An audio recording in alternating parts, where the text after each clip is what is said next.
आज हम पढ़ेंगे पॉइंट वाइज कन्वर्जेंस। ओके, उससे पहले हमने क्या क्या पढ़ रखा है वो थोड़ा सा डिस्कस कर लेते हैं। We have discussed sequence and series whose terms were number। हमने अभी तक जितने भी सीक्वेंस या फिर जितने भी सीरीज कंसीडर किए हैं सारे के सारे उनके टर्म्स नंबर्स थे। वो सारे के सारे नंबर्स फिक्स थे, हम उनको जानते थे।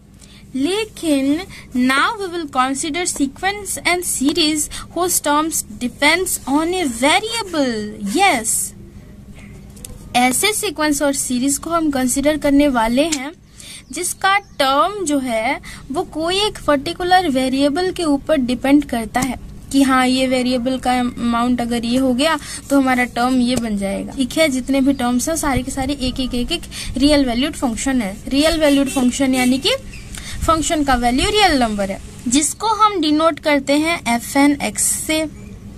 और जो सीक्वेंस बनता है ऐसे टर्म्स को लेके हम ऐसे डिनोट करते हैं और सीरीज को हम ऐसे डिनोट करते हैं। या जो हमारा सीक्वेंस है it is like f1, f2, f3, f4, f5 up to fn, and for all zeta belongs to the closed interval ab belongs to the interval I, there corresponds a sequence fn zeta.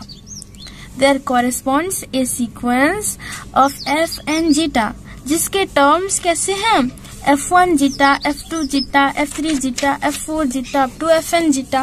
And suppose that sequence of numbers, ठीक है, suppose that sequence of numbers that is sequence of number होंगे ना as zeta। क्या है zeta? एक number है from the interval I। ठीक है, यहाँ x वेरिएबल है लेकिन जीटा हमारा एक फिक्स्ड नंबर है, belongs to the interval I, belongs to the closed interval AB। अच्छा, जीटा फिक्स्ड है यानी हम फंक्शन में एक फिक्स्ड नंबर पुट करेंगे तो हमें आउटपुट भी एक फिक्स्ड नंबर मिलेगा, है ना। तो f1 जीटा भी एक फिक्स्ड नंबर, f2 जीटा भी एक फिक्स्ड नंबर। ठीक है, ये सारे के सारे फिक्स्ड नंबर्स हैं। तो this is a sequence of numbers, right. And suppose that the sequence of numbers f and zeta converges to f of zeta, and like this we have all the sequence for all the points zeta, eta, alpha belongs to I। ठीक है, for all points belongs to the closed interval AB we get such sequences like fn zeta वाला sequence, fn eta वाला sequence, fn alpha वाला sequence and so on। ठीक है, and this converts to f of zeta, this converts to f of beta, this converts to f of alpha and so on। हमको एक ऐसा function f of zeta मिलता है, ठीक है, such that the sequence f and zeta converts to f of zeta। ठीक है, and उसी तरह हमने और एक रियल वैल्यूड फंक्शन f को यहाँ डिफाइन करा such that जिसका डोमेन है हमारा I यानी कि क्लोज्ड इंटरवल AB, सारे के सारे points of the closed interval AB, और रेंज है हमारा f ऑफ जीटा, इसका f ऑफ जीटा, इसका f of beta, f of alpha and so on. Range set हमारा है ये सेट। ठीक है, okay. So the value of function is f of eta for eta belongs to the closed interval AB और I। And f of eta is equal to limit n tends to infinity f n eta वाला sequence. ठीक है, क्यों? क्योंकि f of ये जो sequence है f n eta it converges to f of beta। For all eta we can write this statement, यानी कि f of x is equal to limit n tends to infinity f n x for all x belongs to I। Here then we can say this f of x as limit or pointwise limit of fn sequence, and the sequence fn is pointwise convergent to f, and the sequence fn is said to be pointwise convergent to this function f on the closed interval AB। ठीक है, f is said to be the limit or pointwise limit of the sequence fn, and fn is said to be convergent to the function f on the closed interval AB। Similarly अगर हम ये कहें कि हमारा ये जो series है, ठीक है, ये हमारा जो सीरीज fn है, ये कन्वर्ज करता है, कन्वर्ज किसको करता है, f of x को करता है, तो हम ये कहेंगे कि as this is convergent to f of x, so we can write this, ठीक है, as this is a series, so we can write f of x is equal to summation of fn x where n varies from 0 to infinity for all x belongs to the closed interval ab. Here the function f is said to be the sum or pointwise sum, ठीक है, और sequence वाले case में जो हमने f consider किया था उसको हम पॉइंट वाइज लिमिट कहते हैं. If f is our pointwise limit of the sequence fn defined on the interval I, then to each epsilon greater than 0, to each x belongs to the closed interval ab belongs to I, there corresponds an integer small m such that we can write fnx minus f of x modulus is smaller than epsilon for all n greater than or equal to m.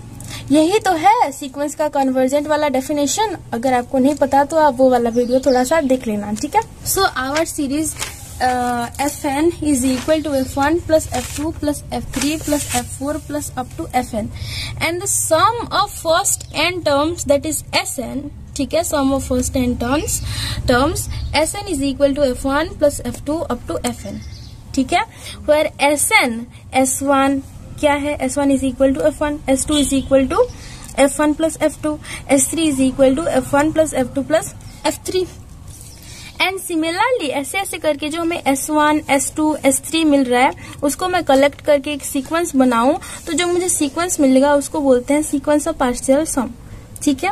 And for each zeta, for all zeta belongs to I, there correspond a series f and zeta and let and it is converges to f of zeta for all zeta belongs to I, ठीक है, for all points zeta, eta, alpha, beta all belongs to the interval I, the sequence fn zeta, fn eta, fn alpha, fn beta, that all this converts to f of zeta, this converts to f of beta, this converts to f of alpha, this converts to f of beta, ठीक है.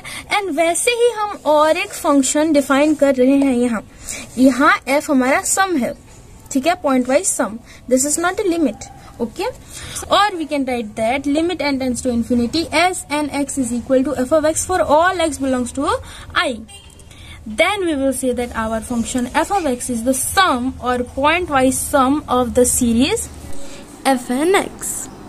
जैसे जैसे zeta का value put करते जाएंगे हमें F of zeta मिलेगा, eta का वैल्यू पुट करेंगे एफ ऑफ बीटा मिलेगा. तो एक फंक्शन हमें मिल रहा है ना, particular function. So we can define a function f जिसका डोमेन है हमारा आई, ठीक है. जैसे जैसे हम पॉइंट्स का वैल्यू पुट करते जाएंगे हमें वैसे ही एफ ऑफ एक्स मिलता जाएगा, ठीक है. जैसे हम x का वैल्यू पुट करेंगे from for x belongs to the interval I, हमको वैसे ही f ऑफ x का वैल्यू मिलता जाएगा, ठीक है.